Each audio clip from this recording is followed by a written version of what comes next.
A final phone call, a mysterious disappearance, and a double murder. This is the story of J.B. Beasley and Tracie Hawlett. Early on the morning of August 1st, 1999, Ozark police discovered an abandoned car. Outwardly, nothing appeared suspicious. 6 hours later, while waiting for a tow truck to arrive, someone finally opened the trunk and made a horrific discovery. The bodies of two young women had been stuffed inside, each with a single gunshot to the back of the head. Now, after 2 decades, could their killer finally face justice? J.B. Beasley was born to parents Cheryl and Lanier Beasley on July 31, 1982. She grew up in Dothan, Alabama, and Cheryl described her daughter as somewhat of a wild child. J.B. was into everything from a young age. She was swimming at 9 months old, playing piano at 5, and spent a good 2 years learning to dance. J.B. and her sisters also modeled for department stores like Gaffer's and McRae's. Her early school years were vastly different from her later teens. J.B. had behavioral issues, so much so that Cheryl had her seeing a child psychologist to try and work through the issues J.B. was having. Slowly a shift started, and from the 6th grade onwards, J.B. began getting her life under control. But she was always spunky. It was something Cheryl loved about her daughter. Not much is known about Tracie Hawlett's childhood. She had recently joined Northview High School in 1999, going into her senior year alongside J.B. Even though the girls hadn't known each other for years, they became fast best friends. Cheryl didn't know Tracie well, but described the dynamic between the girls as J.B. being the leader and Tracie being the follower.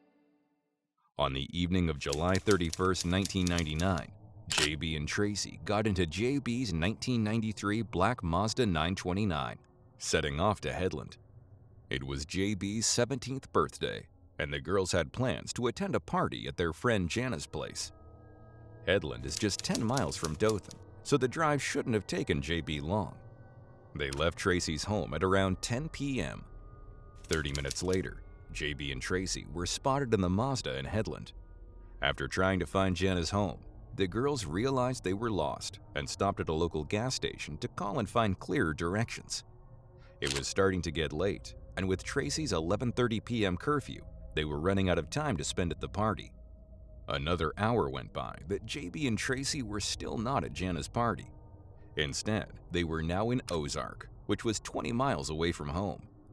Not wanting to get any more confused, they stopped at a big little convenience store, but it was unfortunately closed. Thankfully, they bumped into Marilyn Merritt, who had also pulled in to get her and her daughter a drink. Marilyn explained to the girls how to get back onto Highway 231 and home to Dothan. Despite what could have been a stressful situation, both girls didn't seem very concerned. Before they left, Tracie placed a quick call to her mother, Carol Roberts, and told her what was going on. They were lost and in Ozark, but they were on their way home and would be back soon. The drive home should have taken J.B. and Tracie anywhere between 20 and 40 minutes. Midnight came and went. No sign of them. 1 a.m. came and went. Still no sign of them. At 5 a.m., Carol woke up and realized Tracie was not back. She had fallen asleep the previous night after speaking to Tracie, and she was exhausted from her work as a nurse. Immediately, she knew something was wrong. Her daughter was a responsible girl who was never late, and when they last spoke, Tracie was on her way home. At 8 a.m. on August 1st, Carol called the Dothan Police Department. Officers started patrolling straight away, looking for any sign of the Mazda in case there had been some sort of accident. But what these officers didn't know at the time was that Ozark police had already located the car. J.B.'s Mazda was parked on Herring Avenue, just 1 mile from where Tracie had spoken to her mom on the payphone. Nothing seemed obviously wrong with the car. There wasn't any sign of a mess inside or any broken windows. That being said, it had an empty tank and muddy sides. J.B.'s license was on the dashboard, and both girls' purses were still inside the car. It was as if they had just gotten up and left. The detective on scene had a weird feeling. He didn't understand why the girls would have stopped here and the car keys were nowhere to be found. Why would they take the keys but leave their purses? He dialed Ozark's chief of detectives, Lieutenant Rex Tipton, and continued to tell him, "I don't know why I'm bothering you, but something about this feels funny." Little did anyone know at the time just how right that feeling was. Tipton told the sergeant to wait with the vehicle. He ran the plates and placed a call through to Dothan, where he was told that the girls were currently missing. Now both Ozark police and Dothan police were looking for JB and Tracie. Several hours had passed, but still nothing. At around midday, a Dothan investigator arrived to JB's Mazda. While they waited for the tow truck, the Dothan investigator started looking around. This is when he realized the trunk could be propped open with a lever inside the car and didn't need the keys. When the investigator opened the trunk, he was horrified with what he saw. Inside that trunk lay the bodies of JB Beasley and Tracie Hawlett. Tracie and JB were still clothed, but both were extremely muddy. Tracie had a single gunshot wound to the temple. JB had a single gunshot wound to the cheek.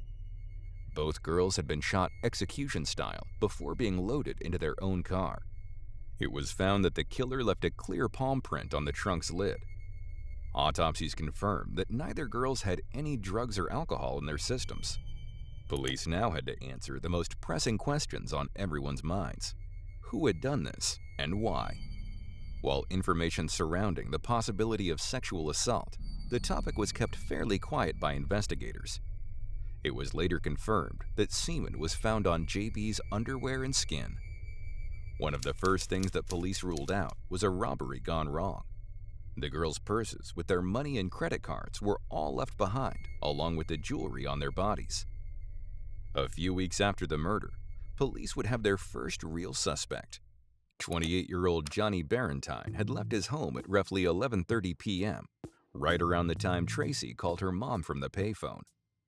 Johnny told his wife he was going out to buy milk for their young son, but ended up being out for far longer than expected. At 1 a.m., he arrived home and appeared visibly shaken up by something.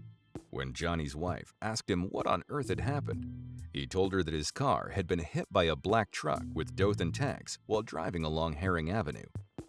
In the coming days, the girl's murder became more widely known, and a reward was offered for useful information. After this, Johnny mentioned to his friends that he knew something about the murder. His friends encouraged him to go speak to police, and 1 month after JB and Tracie were killed, he did just that. On September 1st, Johnny walked into the Ozark PD and was subsequently interviewed for 4 hours. During the interview, Johnny's story changed multiple times.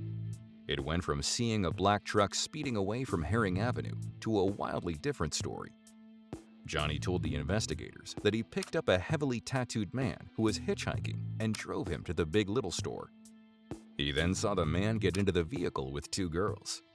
The man allegedly told Johnny to follow them, which he did. When the girls' Mazda ended up on Herring Avenue, a confrontation broke out. Johnny didn't claim to have seen the murder, but did tell police he heard 2 gunshots go off before he drove home. During the interrogation, this tattooed man then morphed into being a neighbor who lived a mile away from Herring Avenue. Interrogators had heard enough. Johnny Barentine was arrested and charged with 2 counts of capital murder. He quickly took back his confession and told police he had made the whole story up to get the reward money. Johnny tried to bond out, and when his DNA didn't match what was found on the scene, a judge approved this request. When the case and the evidence was put to a grand jury in January 2000, there was no indictment, and Johnny Barentine was off the hook. So, if it wasn't Johnny, who was it?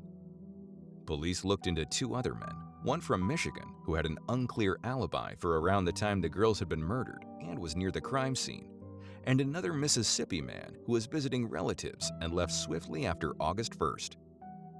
Both men had their DNA tested, and neither were a positive match. But there was still someone else the police wanted to talk to. The Big Little store's surveillance camera had captured a small white pickup truck in the parking lot while the girls were also there.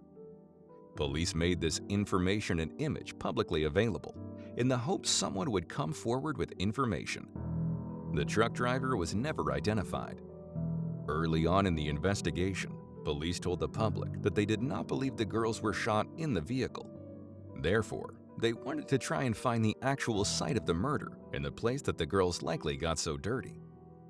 It took 8 months before they got a lead in that regard. In March 2000, a woman who lived in Ozark told authorities she had heard screams and 2 gunshots on the night of the murders. An obvious follow-up question from police was why the woman didn't report this sooner. She told them she didn't want to get involved. The woman showed investigators an area surrounded by trees beside a vacant house. The FBI was called onto the scene and the area was thoroughly combed over.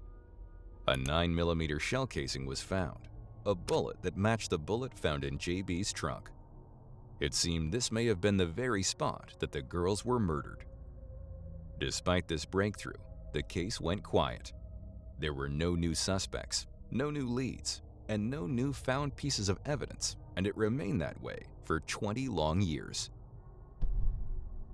Surprisingly, the bizarre nature of the case saw conspiracy theories popping up that put the blame on an Ozark police officer, claiming the police department must have covered the murder up.